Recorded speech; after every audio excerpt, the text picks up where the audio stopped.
This is good. This is great. This is a work of art. Hi, I'm Wanhee, and right now I look like this. But this wasn't always the case. Let's rewind a couple of years. Going from this to this is one thing, but going from this to this was totally something else. Now, if you ask me to do it again, here are the 8 things that I tell you, and I promise you if you follow all of them, you will get shredded as well. Let's get into it. Let's say you went from 100 kilograms to 80 kilograms and you dropped your body fat from 24% to about 14%. What's going to get you from 14% to 10%, which is where you would be shredded, is just the same processes done over a longer period of time. The first thing you got to realize is that there actually isn't a secret to getting shredded that is different to getting lean. You're just doing the same process, but over a longer period of time. Next, I recently got contacted by 2 people, my brother and my coach, incidentally, my mobility coach, both of whom are trying to lose weight. And they both told me, oh my God, dude, my strength in the gym is decreasing like crazy. My weight's dropping. And I always tell them, look, this is the number one thing you need to realize when you're dropping fat, dropping weight. Your whole focus should be, let me maintain my strength levels on all the compound exercises.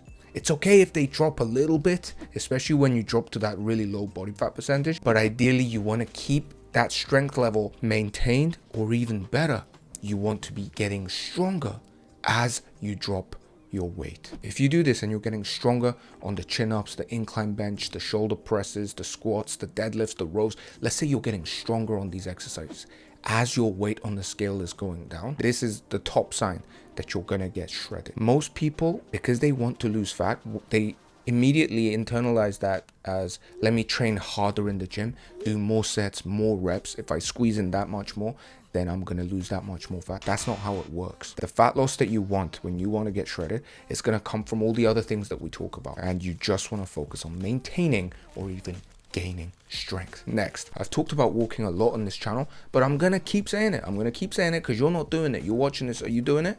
You're not walking 10K steps, are you? Yeah, that's why I'm saying it again. If you do high intensity training like boxing, jiu-jitsu, soccer, fencing, whatever it is that you do, I love that stuff. I've been a sporty guy my whole life. I love sports.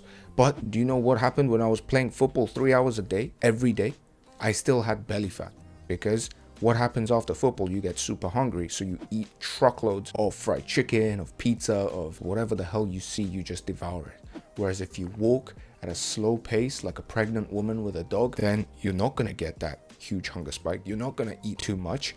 And here's the hidden benefit of walking. When you walk, you actually have a chance to depart from the stressed mode that you're in. You're at work, you're stressed, you're thinking about all this stuff. When you walk, you get more creative, you get more relaxed. It's good for your mood. And when you're in a good mood, when you're more present, when you're enjoying life, when you can think differently, this is when you become more appreciative of your body. Your stress level, your cortisol goes down. When your cortisol goes down, your blood sugar goes down, which means your insulin's not going to go up, your insulin's going to go down. And all of these are really, really great combinations that's going to help you not binge eat. If you're so focused on getting shredded for summer, just trust me on this. Just walk 10K steps every day, 12K, 14K steps every bloody day.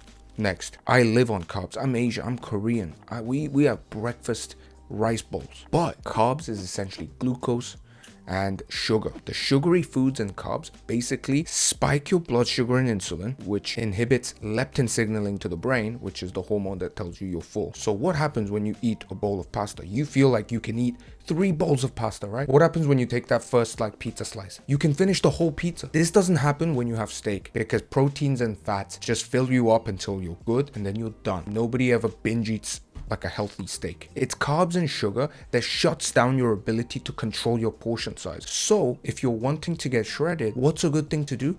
Go low carb. Now here's the mistake that most people make. They're like, okay, no carb. By the way, if you do carnivore, if you do keto, that's your choice. But if you go no carb, over the long run, it can get a bit depressing, because if you're someone that loves food, you're gonna start to feel like, is this even worth it? You gotta keep your mind healthy along the way. So go low carb instead of no carb. Next, there is a direct correlation between how accurately somebody tracks their weight, their calories, and their steps, and how efficiently they're able to lose weight. If you watch this video and you go from tomorrow and you track your weight, you track your calories, you track your daily steps for 1 month, I promise you're going to see better results than if you jumped on any bloody fat loss program on the internet. It's going to teach you more, it's going to give you more results, and it's totally free. What gets measured gets accomplished. It's one of the key things that people kind of hide from you. You see all these videos, they're like, how I lost weight without tracking calories. Oh, don't track calories, it's so lame. These people, they actually tracked calories when they learned how to lose weight. They learned some things about calories. They learned some things about nutritional protein content of various foods, meats, tinned tuna, salmon, chicken breast, rice, the things that always show up on their plate. And as a result of that, they've been able to not only guess the number, but get a feel for what amount of food is a surplus and what amount of food is a deficit. And that's why they're able to continue doing that without tracking, which is the stage that I'm at. But even me, who's done this for many years, I still track calories if I'm getting damn serious about losing weight for someone. Next, you know when you're hungry and you get angry at people, you get more agitated easier. It's the same thing when you're dehydrated. Your brain cannot function, your body's kind of just churning through without any fluid, so you get agitated. What do? You reach for that cookie. The cookie has some nice moisture, cream, butter in it. You think that tastes amazing, you just keep going. But if you were fully hydrated before that cookie, you would have never wanted that cookie as much. Drink 2 to 4 liters of water every day. But if you drink that much water, it's not only going to hydrate you and just basically get rid of random false hunger signals. What it's going to do is it's going to put you in a good mood, and it's totally free and healthy for you as well. Next, it's getting hot in here. Jesus. As you can see, I'm not totally shredded right now because I'm actually bulking this summer. Let's keep going. Next one. Plateaus are going to come. Plateaus are safety brakes. You're losing fat too fast. Your body goes, yo, we might die. Chill out. Hold on the brakes, and you'll hit a plateau. Just know it right now. You watch this video, Wanhee said there's going to be a weight loss plateau. Hello, there's going to be one. And when it comes, you're going to freak out and train too hard and then binge eat. That's what everybody does. And they say, oh my God, I failed this so hard. And then they binge back right up to where they started. Instead of doing that, when the plateau comes and your weight stops going down, just be like, oh, this is the plateau that Wanhee talked about.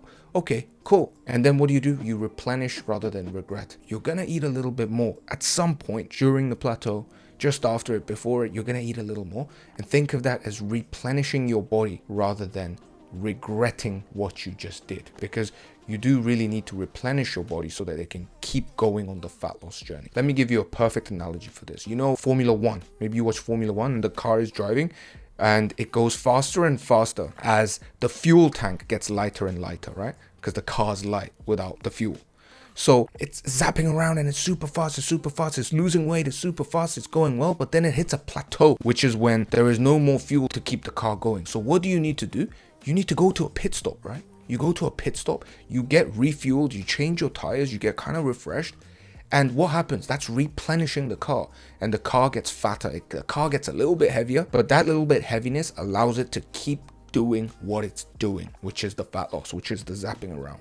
And then it can go lower and faster again. Take that analogy. You're like a Formula One car, and after doing fat loss for so long, the fuel's gone. You're mentally drained, you're physically drained. So what do? You got to take a pit stop. You got to have that pizza. You got to have that little big meal. Make sure you're mentally and physically replenished rather than regretful. Then you jump back on the horse.